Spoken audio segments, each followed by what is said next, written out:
2 चरणों में होंगे झारखंड विधानसभा चुनाव। 23 नवंबर को होगी वोटों की गिनती। झारखंड विधानसभा चुनाव की तारीखों का ऐलान हो चुका है। मुख्य चुनाव आयुक्त राजीव कुमार ने चुनाव की तारीखों की घोषणा कर दी है। झारखंड में 2 चरणों में विधानसभा चुनाव होंगे और 23 नवंबर को वोटों की गिनती की जाएगी। झारखंड विधानसभा चुनाव में पहले चरण के लिए 43 सीटों पर वोटिंग होगी, तो वहीं दूसरे चरण में 38 सीटों पर वोटिंग की जाएगी। झारखंड में पहले चरण के लिए 13 नवंबर को वोटिंग होगी, तो वहीं दूसरे चरण के लिए 20 नवंबर को वोटिंग होगी। वहीं 23 नवंबर को वोटों की गिनती की जाएगी। झारखंड चुनाव के पहले फेज के लिए अधिसूचना 18 अक्टूबर 2024 को जारी होगी। वहीं दूसरे फेज के लिए अधिसूचना 22 अक्टूबर 2024 को जारी होगी। झारखंड चुनाव के पहले फेज के लिए नामांकन की आखिरी तारीख 25 अक्टूबर है, तो वहीं दूसरे फेज के लिए नामांकन की तारीख 29 अक्टूबर है। पहले फेज के लिए 30 अक्टूबर नामांकन वापसी की आखिरी तारीख है, तो वहीं दूसरे फेज के लिए 1 नवंबर नामांकन वापसी की आखिरी तारीख है। झारखंड चुनाव में 2 करोड़ 60 लाख मतदाता वोट डालेंगे। 1 करोड़ 31 लाख महिला मतदाता हैं, जबकि 1 करोड़ 29 लाख पुरुष मतदाता हैं। झारखंड में 85 साल से ऊपर के 1,85,000 मतदाता हैं। इनके लिए घर से वोट डालने की सुविधा भी उपलब्ध करवाई जाएगी। झारखंड में कुल 29,562 पोलिंग स्टेशन पर वोट डाले जाएंगे। झारखंड में कुल 81 विधानसभा सीटें हैं। 44 सीटें सामान्य जातियों के लिए हैं, जबकि 28 सीटें अनुसूचित जाति के लिए आरक्षित हैं, तो वहीं 9 सीटें अनुसूचित जनजाति के लिए आरक्षित हैं। झारखंड में आचार संहिता लागू, कितना रख सकते हैं कैश, किन चीजों के साथ नहीं निकल सकते।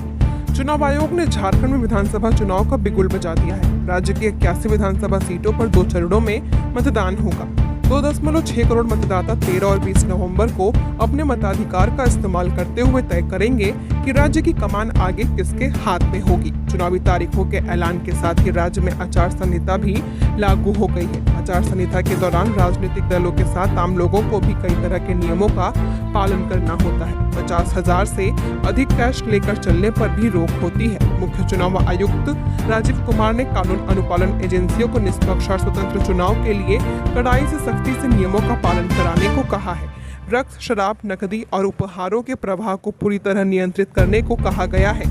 शराब और ड्रग्स माफिया के खिलाफ कार्रवाई करने को कहा गया है। दूसरे राज्यों से लगने वाली सीमाओं पर 24 घंटे सीसीटीवी से निगरानी की जाएगी। नेशनल हाईवे और रेल रूटों पर सख्त निगरानी रहेगी। यह सुनिश्चित करने को कहा गया है कि पुलिस वाहनों और एम्बुलेंस जैसे वाहनों में छिपाकर नकदी की आवाजाही न हो। सभी दलों और नेताओं के हेलीकॉप्टर्स की जांच होगी। वॉलेट के जरिए संदेहास्पद ऑनलाइन ट्रांजैक्शन पर भी नजर रखी जाएगी। हेमंत सोरेन की लोकप्रियता से घबराकर भाजपा ने समय से पहले कराया चुनाव। जेएमएम सत्तारूढ़ झारखंड मुक्ति मोर्चा ने झारखंड में चुनाव की घोषणा को लेकर भारत निर्वाचन आयोग की विश्वसनीयता पर सवाल खड़ा किया है। झामुमो के महासचिव विनोद कुमार पांडे ने मंगलवार को प्रेस बयान जारी कर कहा कि आखिर चुनाव आयोग ने इतनी जल्दबाजी में झारखंड में चुनाव की घोषणा क्यों की है। महाराष्ट्र में चुनाव समय पर हो रहा है, क्योंकि महाराष्ट्र विधानसभा का कार्यकाल 26 नवंबर को पूरा हो रहा है। पंचम झारखंड विधानसभा का कार्यकाल 5 जनवरी 2025 को पूरा होगा। चुनाव आयोग की घोषणा से एक दिन पहले असम के मुख्यमंत्री व भाजपा के चुनाव सह प्रभारी हेमंत बिस्वा शर्मा ने यह भी बता दिया था कि मंगलवार को चुनाव आचार संहिता लग जाएगा। इससे 2 प्रश्न उठते हैं। एक, कि चुनाव आयोग भाजपा के निर्देश पर चल रहा है, या दूसरा, चुनाव आयोग के फैसले की जानकारी भाजपा को पहले मिल जाती है। चुनाव तारीखों के ऐलान पर बोले बाबूलाल, झारखंड को बचाने का है यह चुनाव। प्रदेश बीजेपी अध्यक्ष बाबूलाल मरांडी ने कहा कि मैं चुनाव आयोग द्वारा झारखंड विधानसभा चुनाव की तारीखों की घोषणा का स्वागत करता हूं। झामुमो कांग्रेस राजद के जंगल राज से त्रस्त झारखंड की जनता जनार्दन अब परिवर्तन चाहती है। यह चुनाव झारखंड की रोटी, बेटी और माटी की अस्मिता को बचाने का चुनाव है। यह चुनाव आदिवासी समाज के अस्तित्व को घुसपैठियों से बचाने का चुनाव है। यह चुनाव युवा साथियों को नौकरी, रोजगार और न्याय दिलाने का चुनाव है। झारखंड के गरीब, किसान, महिलाओं को उनका हक दिलाने का चुनाव है। यह चुनाव झारखंड को बचाने का चुनाव है। पूरा विश्वास है कि इस विधानसभा चुनाव में झारखंड के मतदाता प्रधानमंत्री नरेंद्र मोदी के नेतृत्व में भाजपा और एनडीए गठबंधन को प्रचंड बहुमत देकर लोक कल्याणकारी सरकार बनाएंगे। झामुमो ने मैया सम्मान की राशि बढ़ाने पर निकाला विजय जुलूस। मैया सम्मान योजना को 1000 रुपए से बढ़ाकर 2500 रुपए करने की खुशी में झामुमो ने विजय जुलूस निकाला है। राजधानी में मुख्यमंत्री हेमंत सोरेन और झारखंड सरकार का आभार प्रकट करते हुए जिला स्कूल से अल्बर्ट एक्का चौक तक विजय जुलूस निकालकर हेमंत सरकार को धन्यवाद और आभार व्यक्त किया गया। इस अवसर पर झामुमो रांची जिला अध्यक्ष मुश्ताक आलम ने कहा कि यह योजना मुख्यमंत्री हेमंत सोरेन के दृढ़ संकल्प का परिणाम है। उन्होंने यहाँ की बेटियां, बहनों और महिलाओं के लिए बहुत ही संवेदनशील होकर सोचा और उन्हें मुख्य धारा से जोड़ने के लिए 2500 रुपए की सम्मान राशि की योजना देने का काम किया है। मैया सम्मान योजना की 3 किस्त राज्य की 52 लाख से भी अधिक महिलाओं के खाते में जा चुकी है और इसी दिशा में उन्हें सशक्त करने के लिए 2500 की सम्मान राशि महिलाओं को दी जाएगी। मुख्यमंत्री हेमंत सोरेन जो कहते हैं वो करते हैं। भाजपा की तरह फर्जी घोषणाएं और योजना नहीं लाते। झारखंड में 85 वर्ष से अधिक उम्र के वोटर घर बैठे कर सकेंगे वोटिंग। रांची झारखंड के सीईओ के रवि कुमार ने बताया कि मतदाताओं को वोटिंग में परेशानी नहीं हो, इसका खास ख्याल रखा जाएगा। 85 वर्ष से ऊपर के मतदाताओं को घर से मतदान की सुविधा दी जाएगी। इसके लिए उन्हें फॉर्म 12D भरना होगा। 85 वर्ष से अधिक उम्र के वोटरों की संख्या 1,13,970 है। गिरिडीह के विवादित जमीन पर आलू बोने को लेकर हुई हिंसक झड़प, एक की मौत। गिरिडीह के धनवार थाना इलाके के गर्जा सारड़ गांव में मंगलवार शाम जमीन विवाद में 2 पक्षों में हुई हिंसक झड़प और पथराव की घटना में एक पक्ष के मनुभोक्ता की मौत इलाज के दौरान हो गई, जबकि दोनों पक्ष से 18 लोग घायल हो गए हैं। हालांकि दोनों ओर से हुए पथराव और रोड़ेबाजी में दूसरे पक्ष के महेश बड़ई की हालत गंभीर बताई जा रही है, जिसका इलाज रिम्स में चल रहा है। वहीं दोनों पक्षों में हिंसक झड़प में सुखदेव भोक्ता, शंकर भोक्ता, रूपेश भोक्ता, नागेश्वर भोक्ता, कपिल देव भोक्ता, गौतम भोक्ता, सुधीर भोक्ता के साथ धनवार के स्थानीय पत्रकार प्रकाश विश्वकर्मा, मंजू देवी, गणेश बड़ई, विष्टि बड़ई, महेश बड़ई, अरविंद कुमार, सुमित कुमार, पिंटू राणा, गीता देवी, उर्मिला देवी और पवन कुमार शामिल हैं। जानकारी के अनुसार मंगलवार को गर्जा सारड़ गांव में एक विवादित जमीन में एक पक्ष के प्रकाश विश्वकर्मा और उसके परिवार के सदस्यों ने अपना अधिकार जताते हुए आलू रोपने पहुंचे तो दूसरे पक्ष के सुखदेव भोक्ता समेत उनके परिवार के सदस्य लाठी डंडा लिए पहुंचे और प्रकाश विश्वकर्मा समेत उसके परिवार के सदस्यों के साथ गाली गलौज करना शुरू कर दिया।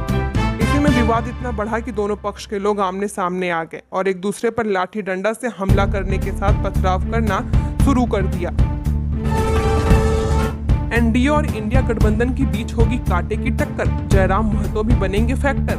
झारखंड विधानसभा चुनाव को लेकर बिगुल बच गया है। मैदान जंग में उतरने को लेकर राजनीतिक दलों की सेना तैयार है। तैयारी दोनों तरफ से जबरदस्त है। चुनाव में एनडीए और इंडिया गठबंधन के बीच कांटे की टक्कर होगी। बाजी किसके हाथ लगेगी यह कहना अभी जल्दबाजी होगी, क्योंकि फिलहाल प्रदेश की जो राजनीतिक स्थिति और समीकरण है उसके अनुसार तराजू का पलड़ा बराबरी पर है। जब मतदान की तारीख नजदीक आएगी तब पता चलेगा कि तराजू का पलड़ा किधर झुक रहा है। चुनावी जंग में जयराम महतो की पार्टी झारखंड लोकतांत्रिक क्रांतिकारी मोर्चा की उपस्थिति भी दिखेगी। कुर्मी बहुल विधानसभा क्षेत्रों में जयराम महतो फैक्टर बनेंगे और दोनों गठबंधनों को नुकसान पहुंचा सकते हैं। चुनावी खर्च पर निर्वाचन आयोग सख्त, बैंकों से 10 लाख से अधिक की निकासी पर इनकम टैक्स की कार्रवाई। निर्वाचन आयोग ने चुनाव की तारीखों के ऐलान के साथ ही आदर्श आचार संहिता से संबंधित नियमों का भी ऐलान कर दिया है। निर्वाचन आयोग की ओर से जारी की गई आदर्श आचार संहिता के अनुसार चुनावी प्रक्रिया के दौरान कोई प्रत्याशी या उसका प्रतिनिधि या राज्य का कोई भी निवासी बैंकों से एक मुश्त 10 लाख रुपए से अधिक की निकासी करता है तो आयकर विभाग की ओर से कठोर कार्रवाई की जाएगी। भारत के निर्वाचन आयोग की आधिकारिक वेबसाइट पर चुनावी आचार संहिता में दी गई जानकारी के अनुसार झारखंड में विधानसभा चुनाव के दौरान विभिन्न राजनीतिक दलों की ओर से किए जाने वाले खर्च की निगरानी खुद निर्वाचन आयोग करेगा। निर्वाचन आयोग ने प्रत्याशियों के चुनाव खर्च की प्रभावी निगरानी के लिए व्यापक निर्देश जारी किया है। सावधान, अबुआ आवास की फर्जी लिस्ट दिखाकर लोगों से ठग रहे पैसे, ऐसे बना रहे शिकार। गढ़वा के रमकंडा प्रखंड में इन दिनों ठग घूम रहे हैं, इसलिए आपको सावधान रहने की जरूरत है। इन ठगों ने अब तक दर्जनों लाभुकों से अबुआ आवास की सूची में नाम दिखाकर दर्जनों लोगों से आवास की राशि खाते में डलवाने के नाम पर ठगी कर ली है। इसका खुलासा मंगलवार को उस समय हुआ जब इसी मामले में ठगी का शिकार हुई उदयपुर की सीतापति रमकंडा प्रखंड कार्यालय पहुंची। ठगों ने इनसे अबुआ आवास के लिए खाते में 1 लाख रुपए डलवाने के नाम पर 7,000 रुपए की ठगी कर ली है। प्रखंड कार्यालय पहुंची सीतापति ने बताया कि सोमवार को उसके घर कुछ लोग पहुंचे थे। वे लोग रमकंडा के रोजगार सेवक के रूप में अपना परिचय बताया, जहां की ठगों ने उन्हें अबुआ आवास की सूची दिखाकर उसमें उनका नाम कंफर्म कराया, वहीं आधार कार्ड और पासबुक की मांग की। इसके बाद उसने रमकंडा बीडीओ से 24 घंटे में खाते में 1 लाख रुपए भेज दिए जाने के एवज में 7,000 रुपए की ठगी कर ली। सीतापति ने बताया कि वह एक दिन बाद मंगलवार को प्रखंड कार्यालय पहुंची, वहीं संबंधित विभाग में अबुआ आवास की सूची में नाम चेक कराया। बताया कि अबुआ आवास की सूची में उसका नाम नहीं मिला तो उसे ठगी का शिकार होने का पता चला। चुनाव तारीखों पर कांग्रेस जेएमएम का ऐतराज, बीजेपी पर आयोग को बरगलाने का लगाया आरोप। भारत चुनाव आयोग के द्वारा झारखंड विधानसभा चुनाव की तारीखों की घोषणा समय से पहले किए जाने पर सत्तारूढ़ दल जेएमएम कांग्रेस ने नाराजगी जताई है। कांग्रेस नेता और हेमंत सोरेन के मंत्री इरफान अंसारी ने ऐतराज जताया है, जिसको लेकर मंत्री ने भारतीय जनता पार्टी पर चुनाव आयोग को गुमराह करने का आरोप लगाया है और कहा कि इसका खामियाजा राज्य की जनता को छठ जैसे मौके पर भी आचार संहिता के जरिए उठानी पड़ेगी। उन्होंने साफ तौर पर कहा कि भाजपा के इशारे पर चुनाव आयोग ने जल्दबाजी में चुनाव कराने का फैसला लिया है। झारखंड विधानसभा का कार्यकाल अभी 1 महीना शेष था, इसके बावजूद आयोग ने यह फैसला लिया है। अब चुनाव की घोषणा हो चुकी है, जनता के बीच हम जाएंगे और जनता को निर्णय लेना है। मुख्यमंत्री हेमंत सोरेन ने प्रधानमंत्री को लिखा पत्र, बोले बकाया राशि हमारा हक हम लेकर रहेंगे।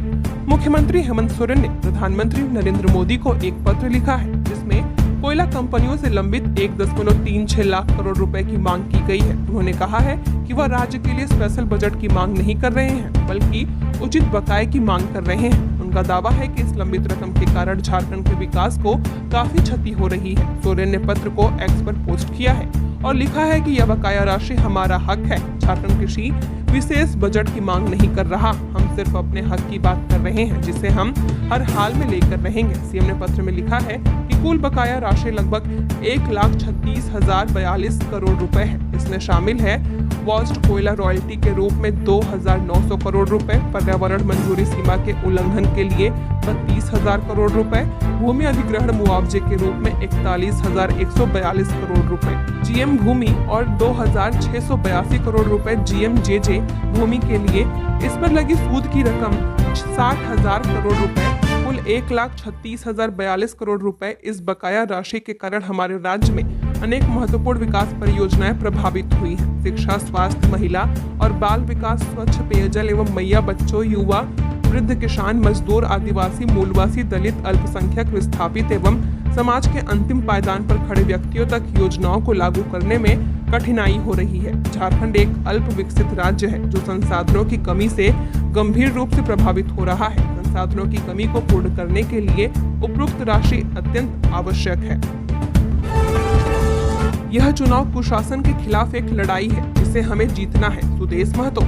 चुनाव आयोग द्वारा झारखंड विधानसभा चुनाव की तारीखों का ऐलान किए जाने पर आजसू पार्टी अध्यक्ष सुदेश महतो ने कहा कि यह चुनाव कुशासन के खिलाफ एक लड़ाई है जिसे हमें जीतना है। कुव्यवस्था हारेगी, जनता विजयी होगी। उन्होंने पार्टी कार्यकर्ताओं को चुनाव की तैयारियों में जुट जाने का आह्वान करते हुए कहा कि पूरी सेवा, समर्पण और निष्ठा से अपने दायित्वों का निर्वहन करें। झारखंड की जनता बदलाव के लिए बेताब है।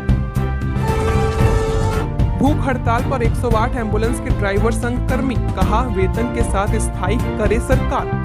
108 एम्बुलेंस की सेवा दे रहे ड्राइवर टेक्नीशियन को पिछले 3 माह से वेतन नहीं मिला है। वेतन नहीं मिलने के कारण दुर्गा पूजा इन लोगों के लिए फीका रहा। अब झारखंड मजदूर मोर्चा के बैनर तले 108 एम्बुलेंस की सेवा दे रहे ड्राइवर और टेक्नीशियन ने भूख हड़ताल शुरू कर दी है। जिला के विभिन्न अस्पतालों में सेवा दे रहे सारे कर्मी अनिश्चितकालीन भूख हड़ताल पर बैठ गए हैं। इनका कहना है कि पिछली दफा भी उनके वेतन का पैसा लेकर एजेंसी भाग गई थी। इस बार भी उन्हें 3 माह से वेतन नहीं दिया गया है। कर्मियों का यह भी कहना है कि उन्हें न सिर्फ वेतन दिया जाए बल्कि उनकी सेवा को रेगुलर किया जाए। इन कर्मियों के आंदोलन का समर्थन कर रहे श्रमिक नेता अशोक सिंह ने कहा कि 108 एम्बुलेंस में पिछले 7 वर्ष से सेवा दे रहे हैं। ड्राइवर टेक्नीशियन का लगातार शोषण हो रहा है। 7 वर्ष के दौरान इनका न पीएफ कटता है और न ही बीमा किया जाता है। उल्टे 3 माह से वेतन भी बंद कर दिया गया है।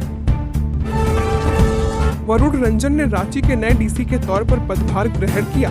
रांची के नए उपायुक्त वरुण रंजन ने पदभार ग्रहण कर लिया है। जानकारी हो कि वरुण रंजन को रांची का नया उपायुक्त बनाया गया है। कुछ दिन पहले ही राहुल सिन्हा को हटाकर मंजूनाथ भंजत्री को रांची डीसी बनाया गया था, लेकिन मंगलवार को उन्हें भी हटाकर वरुण रंजन को रांची उपायुक्त बनाया गया है।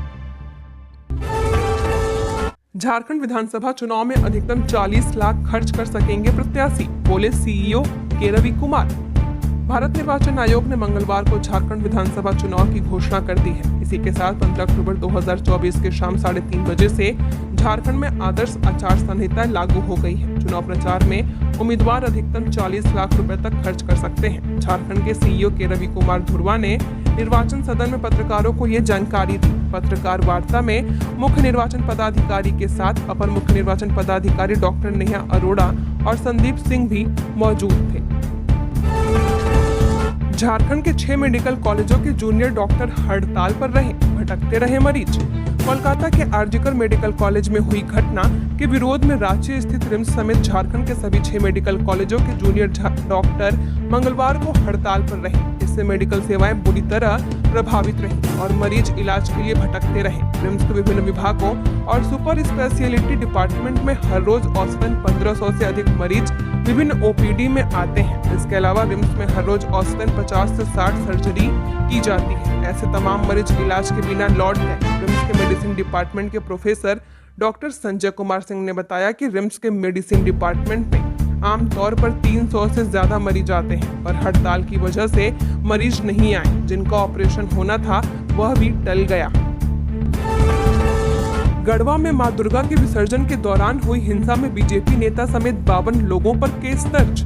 पिछले रविवार को भंडरिया प्रखंड के मदगड़ी में मां दुर्गा की प्रतिमा विसर्जन को लेकर रविवार को हुए पुलिस और पर पथराव, वाहनों में तोड़फोड़, आगजनी सहित माहौल खराब करने के मामलों में संगीन धाराओं में 52 लोगों पर नामजद प्राथमिकी दर्ज की गई है। यह प्राथमिकी दंडाधिकारी के रूप में प्रतिनियुक्त कनीय अभियंता धर्मेंद्र कुमार यादव की शिकायत पर भंडरिया थाने में कांड संख्या 85/24 के तहत दर्ज की गई है। बीजेपी जिला अध्यक्ष ठाकुर प्रसाद महतो, पूजा समिति के लाइसेंसी अध्यक्ष रामचंद्र महतो, समिति के वर्तमान अध्यक्ष विनोद कुमार गुप्ता, सचिव लव यादव, कोषाध्यक्ष मनोज कुशवाहा, संजय कुशवाहा, चीफ सदस्य हिरवंती देवी, भाजपा नेता बबलू सिन्हा और नितेश वर्मा के नाम शामिल हैं। इन पर सांप्रदायिक रूप देने के लिए भड़काऊ बयानबाजी करने का आरोप लगाया गया है।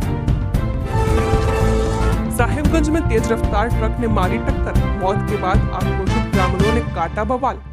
साहिबगंज के जिरवाबाड़ी थाना क्षेत्र अंतर्गत लोहंडा में हाईवा से जोरदार धक्का लगने से 55 वर्षीय बुजुर्ग की मौत हो गई है। दुर्घटना के बाद बुजुर्ग को इलाज के लिए आनन फानन में सदर अस्पताल में भर्ती कराया गया है, जहां पर सदर अस्पताल में ड्यूटी पर तैनात चिकित्सक ने उन्हें मृत घोषित कर दिया। मृतक की पहचान नगर थाना क्षेत्र अंतर्गत निवासी योगेंद्र रविदास के रूप में की गई है, जिसे साहिबगंज की तरफ से आ रही हाईवा ने जोरदार टक्कर मारी है। बताया जा रहा है कि हाईवा में नंबर प्लेट नहीं है। दुर्घटना के बारे में बताते हुए मृतक के पुत्र मनीष कुमार ने बताया कि मेरे पिता रोज की तरफ फूल तोड़ने साइकिल पर लोहंडा गए हुए थे। आने के क्रम में वे अपने साइड से ही आ रहे थे। इसके बावजूद भी हाईवा चालक ने उन्हें टक्कर मारा है। उन्होंने बताया कि सूचना पाते ही हम सब घटना स्थल पर पहुंचे तो पता चला कि उन्हें अस्पताल भेजा गया है। जब अस्पताल पहुंचा तो पाया कि डॉक्टर ने मेरे पिता को मृत घोषित कर दिया है। इधर घटना के कुछ देर बाद साहिबगंज बोरियो मुख्य मार्ग को ग्रामीणों द्वारा जाम कर दिया गया।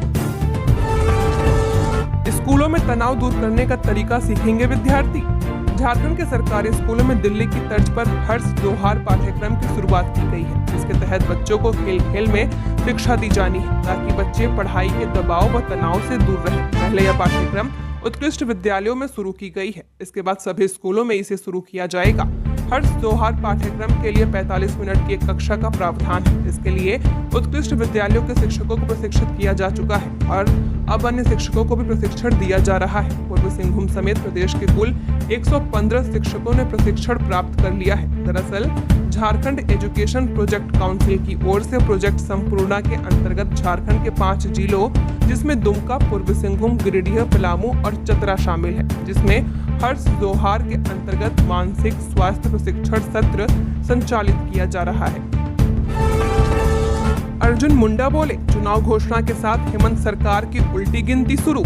चुनाव घोषणा के साथ ही हेमंत सरकार की उल्टी गिनती शुरू हो चुकी है। केंद्रीय चुनाव आयोग की ओर से झारखंड विधानसभा चुनाव का कार्यक्रम घोषित होते ही दिल्ली में झारखंड भाजपा के नेता और पूर्व केंद्रीय मंत्री अर्जुन मुंडा ने अहम बयान दिया है। अर्जुन मुंडा ने करीब 2.5 मिनट के अपने इस बयान में झारखंड के मौजूदा जेएमएम कांग्रेस गठबंधन सरकार के टाइम पूरे होने की बात निचोड़ रूप में कही है। झारखंड के मौजूदा हेमंत सोरेन की सरकार पर अर्जुन मुंडा बोले, अब इसकी उल्टी गिनती शुरू हो चुकी है। दिल्ली में भाजपा नेता अर्जुन मुंडा ने मंगलवार को झारखंड विधानसभा चुनाव की घोषणा होते ही राज्य की मौजूदा सरकार पर दनादन हमला बोलते नजर आए। अर्जुन मुंडा बोले, देखिए आज चुनाव आयोग ने तिथि घोषणा की है।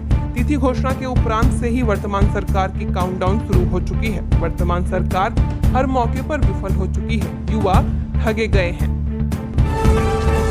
हजारीबाग के बीएसएफ मेरू में 373 नौ आरक्षकों ने ली देश सेवा की शपथ। दीक्षांत परेड में हुए शामिल। सीमा सुरक्षा बल प्रशिक्षण केंद्र से हजारीबाग की देश भर में पहचान है। यहाँ विदेशों से भी सेना के पदाधिकारी और जवान ट्रेनिंग लेते हैं। मंगलवार को 373 नौ आरक्षकों ने ट्रेनिंग पूरी कर दीक्षांत परेड में शामिल हुए। अब ये जवान देश सुरक्षा में अपना महत्वपूर्ण योगदान देंगे। हजारीबाग के बीएसएफ प्रशिक्षण केंद्र एवं स्कूल के रानी लक्ष्मीबाई परेड ग्राउंड में मंगलवार को दीक्षांत परेड समारोह का आयोजन किया गया। समारोह में कुल 373 नौ आरक्षकों ने देश सेवा की शपथ ली है। इस दौरान भव्य पारंपरिक और सांस्कृतिक कार्यक्रम का भी आयोजन किया गया। पलामू में धारदार हथियार से युवक की हत्या। मर्डर के पीछे जमीन विवाद और पैसों के लेन देन की चर्चा। 4 घंटे बाद उठा बॉडी। पलामू जिले के सतबरवा थाना क्षेत्र अंतर्गत खामडिया के पुरडाडिया में एक युवक की सोई अवस्था में तेज धारदार हथियार से वार कर हत्या कर दी गई। घटना की सूचना मिलने पर परिजन एवं स्थानीय लोगों ने पुलिस के वरीय अधिकारियों को मौके पर आने और खोजी कुत्ता से जांच करने की मांग की है। इसे लेकर 4 घंटे तक डेड बॉडी को उठने नहीं दिया गया। हालांकि बाद में थाना प्रभारी अंचित कुमार के समझाने पर लोगों का आक्रोश शांत हुआ और पुलिस डेड बॉडी को कब्जे में लेकर पोस्टमार्टम के लिए MMCH मेदिनीनगर में भेजा। युवक की पहचान इसी टोल के निवासी 24 वर्षीय सकेंद्र साव पिता सरेश साव के रूप में की गई है। घटना के पीछे जमीन विवाद और पैसों के लेन देन की चर्चा है। झारखंड और महाराष्ट्र के साथ यूपी, बिहार सहित इन 13 राज्यों के 49 सीटों पर भी होंगे चुनाव। भारतीय चुनाव आयोग ने झारखंड और महाराष्ट्र सहित उपचुनावों की घोषणा भी कर दी है। आयोग के अनुसार 13 राज्यों के 49 सीटों पर उपचुनाव किए जाएंगे। इनमें लोकसभा और विधानसभा दोनों सीटों के लिए मतदान होंगे। वायनाड समेत 3 लोकसभा सीटों पर उपचुनाव होंगे। केरल की वायनाड सीट राहुल गांधी के इस्तीफे के बाद खाली हुई है। इसी तरह महाराष्ट्र की नांदेड़ सीट कांग्रेस सांसद और पश्चिम बंगाल की बशीरहाट सीट तृणमूल सांसद के निधन से खाली हुई है। साथ ही 13 राज्यों की 49 विधानसभा सीटों पर भी उपचुनाव की घोषणा की गई है। लोहरदगा में हॉस्पिटल में मच गई अफरा तफरी, यह थी वजह। जिले के एक अस्पताल में अचानक से अफरा तफरी मच गई। यह घटना जिले के सेना सामुदायिक स्वास्थ्य केंद्र की है। मरीज को अचानक से अस्पताल से बाहर निकाला गया। कुछ देर के लिए किसी को समझ में नहीं आया कि क्या हुआ है। मरीज और उनके परिजन इधर उधर भागने लगे। सूचना मिलते ही अधिकारी और कर्मचारी हरकत में आ गए।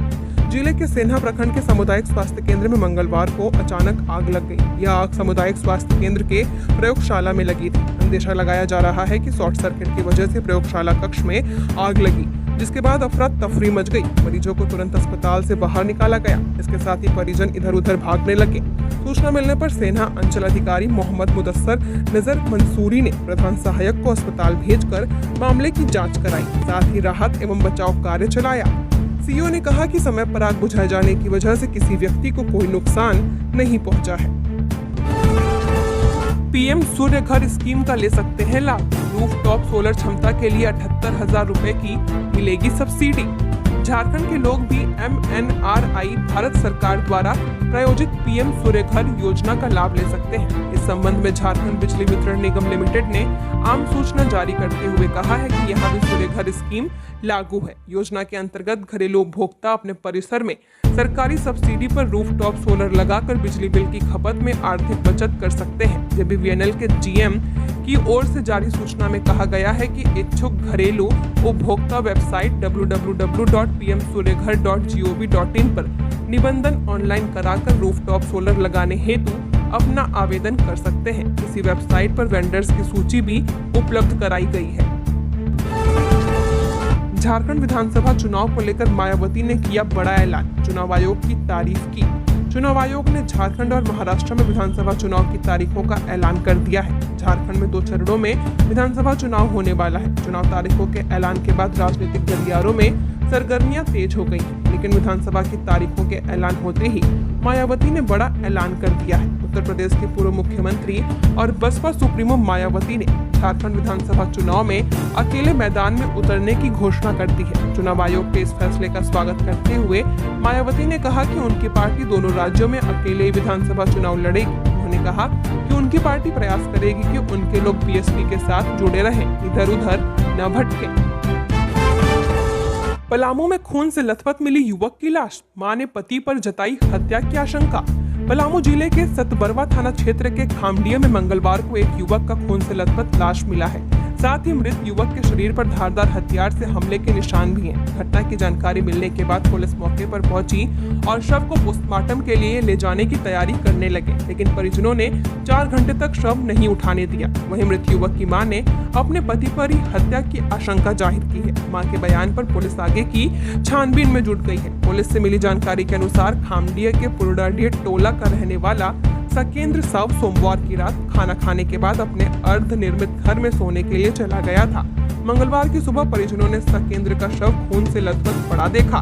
सकेंद्र के सिर में धारदार हथियार से हमले के निशान थे। युवक का शव छत में पड़ा हुआ था, जबकि खून के निशान घर के दूसरी जगह पर भी मौजूद थे।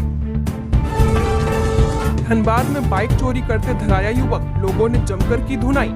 जिले के सबसे बड़े सरकारी अस्पताल SNMMCH में बाइक चोरी की कोशिश करने के आरोप में लोगों ने एक युवक को पकड़कर जमकर धुनाई कर दी। लोगों के मुताबिक अस्पताल परिसर में खड़ी बाइक को युवक अपनी चाबी से खोलने की कोशिश कर रहा था। इस दौरान लोगों की नजर उस पर पड़ गई। इसके बाद मामले की सूचना पुलिस को दी गई। जानकारी मिलने के बाद सरायकेला थाना की पुलिस मौके पर पहुंची और आरोपी युवक को हिरासत में लेकर थाना ले गई है। इस संबंध में SNMMCH अस्पताल की निजी सुरक्षा एजेंसी कमांडो सिक्योरिटी के स्टाफ राज हांडी ने बताया कि अस्पताल के मुख्य द्वार के बगल से OPD जाने वाली गैलरी के बगल में कई बाइक खड़ी थी और युवक 2 अन्य साथियों के साथ बाइक की लॉक खोलने की कोशिश कर रहा था।